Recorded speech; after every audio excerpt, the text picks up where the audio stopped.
Hello everyone. In this video, I'm going to be showing you how to perform a mod on the 2012 Chevrolet Volt that allows you to bring Apple CarPlay and Android Auto to the factory infotainment screen. This mod requires you to take out the center console and do just a little bit of wiring. Just a little bit. And then you can have CarPlay on the screen. And you can use apps and do all sorts of stuff with CarPlay. And with one click, you can go right back to your factory infotainment system. This is an incredible mod. I am super happy with how it came out, and I'm going to show you step by step exactly how you can do this on your Chevrolet Volt if you so wish to. Let me just start off by saying, while this seems complicated, it's actually not too bad. The only bridging of wires we're going to be doing is for the positive and the negative for the battery, and other than that, it's actually just connecting cables. And then of course we're going to have to feed cables down and do some wiring to actually get these cables connected down here. But in terms of the actual system itself, we're really only going to be dealing with two wires that we're actually going to be cutting and splicing. So if you're okay with connecting and disconnecting connectors, and you're okay with bridging two wires, then you can pretty much do this tutorial. It took me 8 hours, but it is totally worth it, guys. It is just incredible having CarPlay up here, and I'm gonna get started right now and show you step by step what the process is. I'm gonna start with a short little unboxing video for the parts that I used on this mod, which will all have links down below in the description for all the parts you'll need, so you can know exactly what I bought and buy it from the same source. But for now, let's go into the unboxing so you can see what this device actually looks like. So basically, when you open the box, let me just show you what you'll get. My packaging was just some bubble wrap and this plastic, and this is the actual system itself, the HD link. It's packaged very nicely, it looks like, and they gave me an HDMI cable. They gave me the full wiring harness, as well as some other cables. Here's the HD link itself. It's actually much smaller than I thought, which is nice. And then we've got another cable right here. And then this board, it looks like. Yeah, it looks pretty good to me. This instruction manual is in Chinese, but we have the English version available online. I'm going to have a link to that down below in the description, just so you guys can check it out. Yeah, this is basically what we have right here for the HD link mod. As you just saw, that was the key component of the mod, the HD link. The other piece of equipment we're going to be using is the SoonTech CarPlay box. It is right down here. So I didn't do an unboxing video for that, but hopefully you can see that we're using the HD link and the CarPlay box. Again, all those parts will be down below in the description.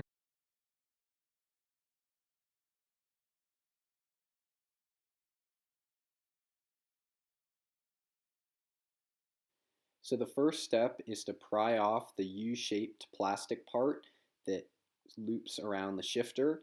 There's a small connector on the left side, as you can see, the little black part. So be very careful not to pull off that connector as you're taking it off. It was pretty easy for me to take off. I just used the flathead screwdriver, kind of wedged it underneath a little bit, and then pulled the rest off with my fingernails. Right here, this is the connector you want to then disconnect. And of course, as you're pulling it off, be very careful not to break it. It is on the left side, and it's what powers the shifter illuminations, the PRND orange part on the actual piece. After you've taken off the U-shaped plastic piece, you should see 4 screws, 2 on either side. You're going to want to unscrew the top 2 on either side because they hold in the center console. They are the only 2 screws holding in the console, so once you remove them with a auto wrench, you need to find the right size, obviously. It should be pretty easy just to pull off the center console. Here are the 2 screws. They're actually pretty small, so I would just recommend placing them in the cup holder until we're ready to put them back on. The best strategy for removing the entire center console is to start from the bottom and pull the 2 bottom flaps towards you, and then the top will follow. I would definitely not recommend starting from the top because the bottom is the easiest to maneuver. And then once you get the console out, you should notice 4 connectors, 2 on either side, as well as 2 at the very top. The 2 on the right side are probably going to be the hardest to get out. The ones on the left side just sort of snap right out. So I would recommend using a flathead screwdriver again, just to kind of wedge them out with your thumb pinching the pull tab so that they come off smoothly. And then once you've disconnected all 6, we're going to move on to the next step.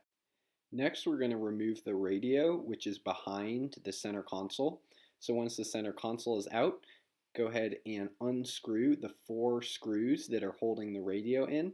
As you can see right now in the photo, there are 2 black screws, and there are also 2 on the other side. They are the same size as the screws that we're holding in the center console. So just go ahead and unscrew all 4 and then pull the radio out. So at this point, things started to get a little bit more complicated, so I decided I should start taking some video. So basically, you have this whole wiring harness right here, and you need to get this below, because as you can see, we removed the panels from this side and from the other side. They are super easy to remove. This is what they look like. You basically just find one loose end and just start pulling on them and pull until all the loose ends come off.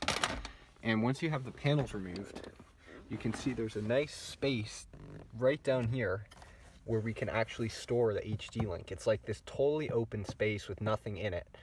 So basically what we have to do is get the wiring harness from the stereo down to the space. So in order to do that, if you take a look in here, I don't know if you can see, there's the stereo sort of occupies this space back here and needs to slide back in.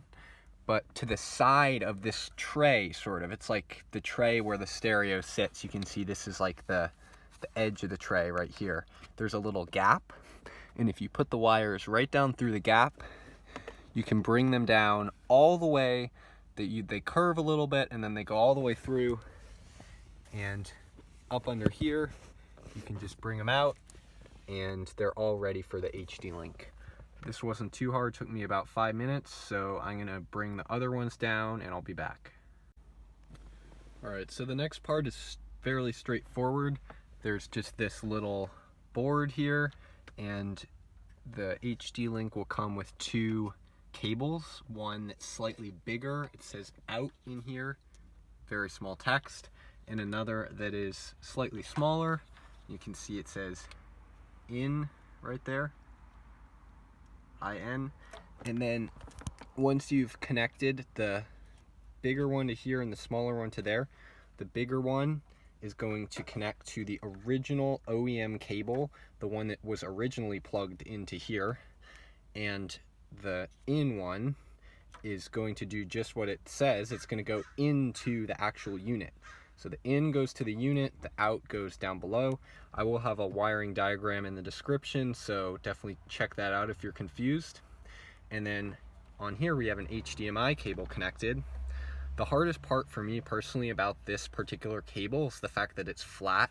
I don't know why they gave us a flat cable, because it's super easy to get all twisted up. So you might want to consider purchasing just a round HDMI cable. It'll make your life a lot easier.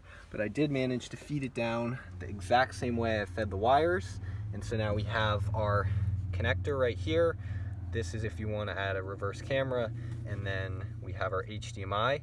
And I believe these are all the things that we need to actually hook into the HD link. So the next part will be connecting this here and connecting these wires. So I'll be back. Alright, so if your vehicle is the same as mine, and then it has all the premium options like the Bose sound system, the factory navigation, but it does not have MyLink, there's no MyLink, there's no OnStar, any of that sort of thing, then your wiring harness is going to look exactly like this. And it looks very complicated, I know, but there are actually 2 wires we're looking for in here, and they're very easy to find. As you'll notice, there's a black one here, the one that looks pretty black, like the biggest black one, and then there's a red one over here. So we really only want the biggest, largest black wire and the red wire, and they happen to both be conveniently at the corners. So I will have a wiring diagram on the screen right now that basically shows you that the different pin numbers and confirms that they're ground and positive, and these are the ones we're going to be tapping into. I was looking up another tutorial, and they actually didn't do anything with these wires because, as you can see, the connector here where we're supposed to put them, the wiring diagram on IndieWorks says to put them like right here and there, but there's actually nowhere to put them. So we're basically just not going to be using those wires, and instead we're just going to be using the red and black wires just so we can get power to this thing, and hopefully we'll still be able to use the mirroring function. Alright, so there are two different methods you can go about this. If you want to use these wire taps, you can. However, these I don't think are very reliable. They seem very sketchy, like getting this wire into here and getting it to stay. So I don't know. I just didn't personally trust these things, and I went with a different method of actually cutting the wire and stripping it with a wire stripper. And I stripped it on this side, and I'm going to strip it on the other side as well. And then I'm going to do a classic wire bridge and just twist the wires together and use a bunch of electrical tape. However, if you think these wire taps would be better, then you can definitely use these. I will have a link down below in the description. I just personally prefer the twist method because I want to make sure, have that peace of mind that it's a fully reliable connection. So stripping these wires proved to be much harder than I thought. I originally was trying to just use scissors and pull them off with my fingernails, which clearly wasn't working. I almost broke a fingernail doing that. And then I switched over to these wire strippers, which worked okay. They strip the wire really nicely, but then you pull them off and it only pulls it like 3 millimeters. So then I got even more creative, and I got out my heat gun and I put it on a low setting and just started heating up the wires a little bit. And then I could just pull them right off with my fingers, and they came super easy. So if you don't have a heat gun, then I would definitely recommend like a hair dryer or just anything that can produce heat. It's extremely useful for stripping wires, and of course, if you do have a heat gun, then definitely use it because it makes your life a whole lot easier. Alright, and once you've got all the wires stripped and you're actually going to put them back together, I recommend fanning all the wires out, like getting them all completely untwisted, and that way you can put them together and twist like the threads of this wire into the threads of that wire, and it will make it easier. I'll be back. Alright, so I'm going to try to demo my wire splicing here on camera. You don't know how well you can see because I mounted the camera in the visor, but let's just twist these together. As you can see, they're both all fanned out. And now we're just going to twist them.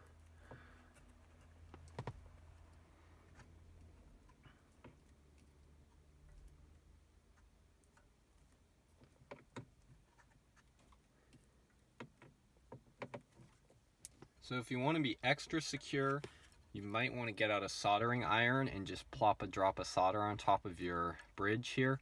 But I spliced these 3 wires together, and they seem pretty well connected here. They're kind of all in a big ball, but they're all touching each other. So I'm just gonna go heavy on this thing with lots of electrical tape, and hopefully it will stay in there. I have a feeling that, nothing really moves this stuff behind the radio, so if we just sit this thing back in here, it should stay together totally fine. I'm going to do the other side and I'll show you. So in doing the ground side, I actually pulled this thing a little bit off center. Normally it's straight like that, but now it's kind of over to the side because I was short on length. So I got some extra wire here. And as you'll notice, there's a massive gap there in between these wires, and they don't exactly align. So I'm just going to use one of these pieces of wire, strip it on both ends. Shouldn't be too bad because it's free. I got all the leverage I want. And then we can just twist one side without the bridge, and then the other side with the positive wire, which we're going to connect. I'll show you in just a sec. Alright, and the final result of all the wire twisting, we've got the battery wire positive spliced here between the red and the white wire extension, And on the other side of that, we've got the white wire extension connected to the red. And then over here, as I believe I already showed you, we have the black right here connected to the black where it was cut and then spliced with the ground wire. So we're using the battery plus and the ground, and I believe this is all we need to connect. So I'm just gonna do some electrical tape and then I'll be back and we can continue with the actual HD link part. Alright, so I just connected the radio back to the connector here, and I heard a little fan sounding inside of the radio followed by a little ping, so I know that there's electricity going into there. And here we have a massive bundle of electrical tape on the positive side and the negative side, keeping everything concealed here. And then we've got the battery plus and the ground running down here where we're going to have the HD link. And this side is not too crazy.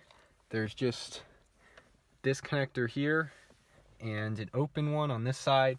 So we're basically going to be taking this one right here, we're going to be plugging it into here, and then plugging this side back into the head unit. And then of course these ones here as well, I explained this earlier in the video.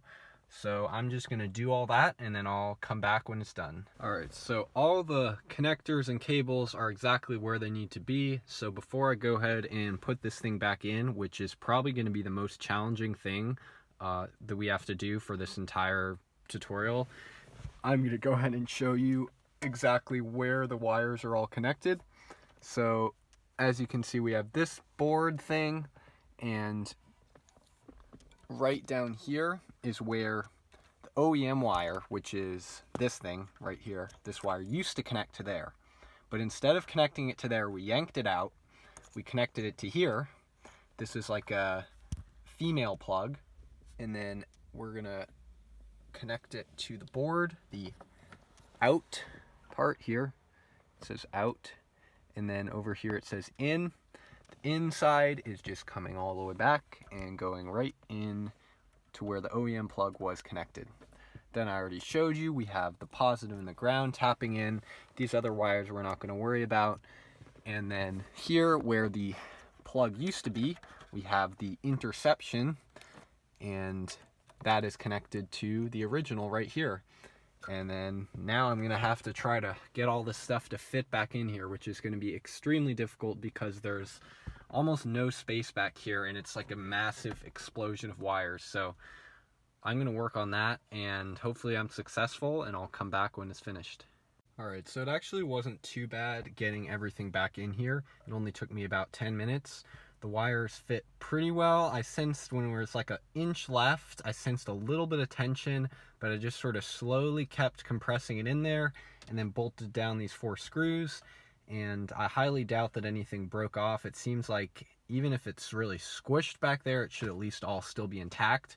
So I'm just going to continue reassembling the vehicle. Let's get the center console back on.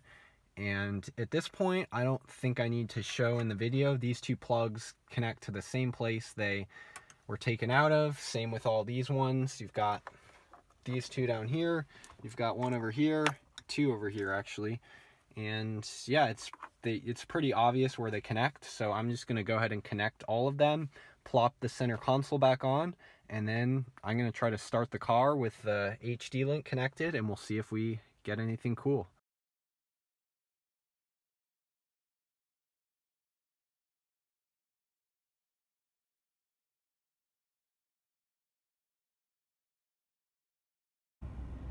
Alright, so it took a lot of figuring out, but finally I was able to complete the setup, and we do have CarPlay here on the screen, and I've got my phone down here, so I'm just gonna connect my phone, enter my passcode, and just like this we have CarPlay on the screen. And because the touch is not working yet, I've hooked up this little knob that I can control it with. So I just move the knob, and as you can see, it moves the thing around. The reason I wasn't able to figure out the touch is because if you look at the HD Link wiring diagram, there is a touch in thing right here, but if you look at the instruction manual, it only works for the navigation setting. And the CarPlay box I have has 3 AV outputs. So I'm using the AV mode, and apparently the AV mode does not also support the touch. So while the touch is connected right here, the 4-pin touch, I don't have it quite yet. And I did try this adapter here, AV to HDMI, so that I could attempt to use the AV in the navigation mode for the touch, but my adapter is like a dud. It's a cheap Chinese one, so I'm gonna have to get a real adapter if I want to do this. But anyways, I just want to show you how I hooked up this HD Link. So basically over here, sorry, my light's really bad because it's night right now, but as you can see, power CAN, this is where the main wire harness thing goes in. The big, I believe it's like 8 wires, goes in right there. And then the AV out thing right here, or AV in/out, this is where you connect the other wiring harness that's provided with the unit. And then this goes out here, and you'll have tons and tons of these like RCA plugs. I just connected the CarPlay box to the one that says AV in L, and then AV2 in V, and let's see what this one says, AV2 in R. So yeah, I basically just used the AV2 plugs here. And then taking you over to the actual CarPlay box itself, this is what it looks like. And of course I'll have links for all of these parts that I use down below in the description. But yeah, this is the knob connection.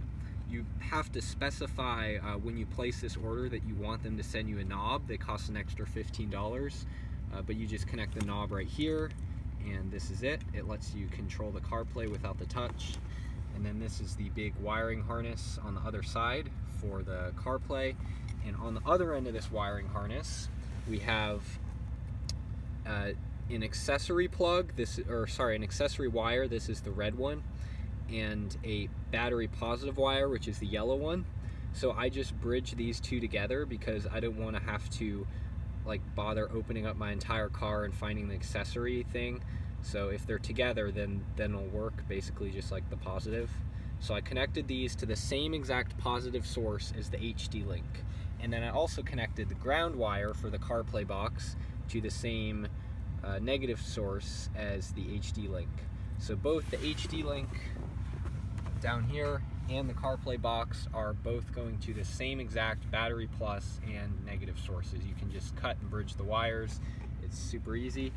And then here is where I connected the touch cable. This box, if you buy it, will give you a touch cable connected to some sort of like microchip. You just have to disconnect the other side, and then it will fit nicely in here. And the other side will fit over in the HD Link in the touch in plug. But as I already said, it's sort of an issue because I can't actually use the AV2 mode with the touch. So I'm just going to be buying a more reliable HDMI to AV adapter, and as soon as I get that, I'll make another video updating you on whether or not it works. But this is a pretty good setup for now, and let me show you exactly what it does. So we have the CarPlay here, and then I actually have a jailbroken phone, so I'm using Car Bridge. So I can go on YouTube. Let me find a good video. I'm playing some no copyright sounds here. Let me put it in full screen, just like this. And now we're going to use the knob down here that I showed you, this knob, to scroll over. And we have our YouTube app right here. So I'm just gonna press the home button on my device. Now we can click on the YouTube app. And just like this, we're in full screen watching YouTube videos.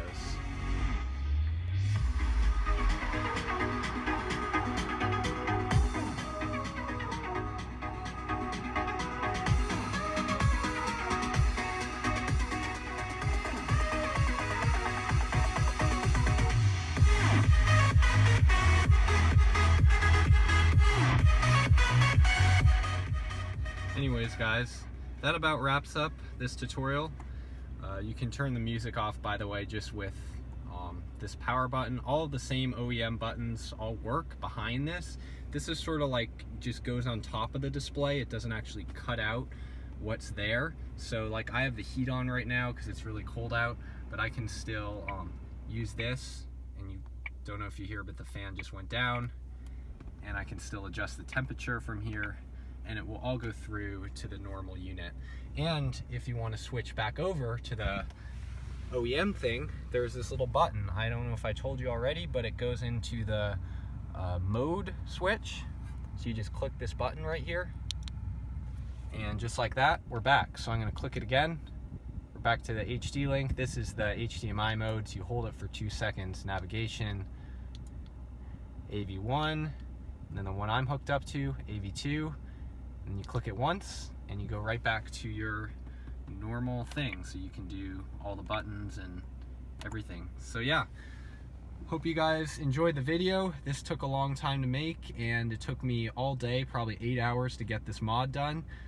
So I know you guys might have some questions if you're trying to do this yourself, so leave a comment down below in the description, and I will do my best to help you out if I can and respond to your comments. And then yeah, just let me know how it goes. I'd love to see some other people doing this. It's an incredible way to get CarPlay on the Chevy Volt. So peace out. One other thing I forgot to mention is that in order to get the audio to actually go into your car, you need to connect another RCA cable purchased separately. This does not come with the CarPlay box or the HD link. And in these two plugs that say audio out L and audio out R, you just connect the cable here and then run it up to the center thing here, and then plug it in inside where it says aux, and then you just have to go over to this button here and select the aux, and that will effectively bring the music from your CarPlay box and your phone to the HD link over here and then back to your car. And sorry my lighting was so bad earlier, I didn't have the flash turned on, but hopefully you can see now the knob, the AV2 connection, and I'll just let you take a look at this right here in case you want to see the wires, the positive and the negative, all my other stuff coming down from up here. So yeah, thanks for watching. And final update, to make things even better, I actually put the aux right through here. There's a small little gap in between this area and the mesh, so I just snuck the aux through there, and then I pulled out this thing right here, the center part, and ran it through that tiny little gap there and up here. So now I can just put this thing right on top and have the aux come right out here. I know it's not ideal to have this popping out a little bit, but it's better because you can just close this thing and not have it sticking out there or anything, and then it's running down here, and you could essentially just have it run right up here, which is where you should store your HD link. There's a massive space back here. This is where I'm going to put all the wires and everything. All right, this is the last update, so thanks for watching and peace out.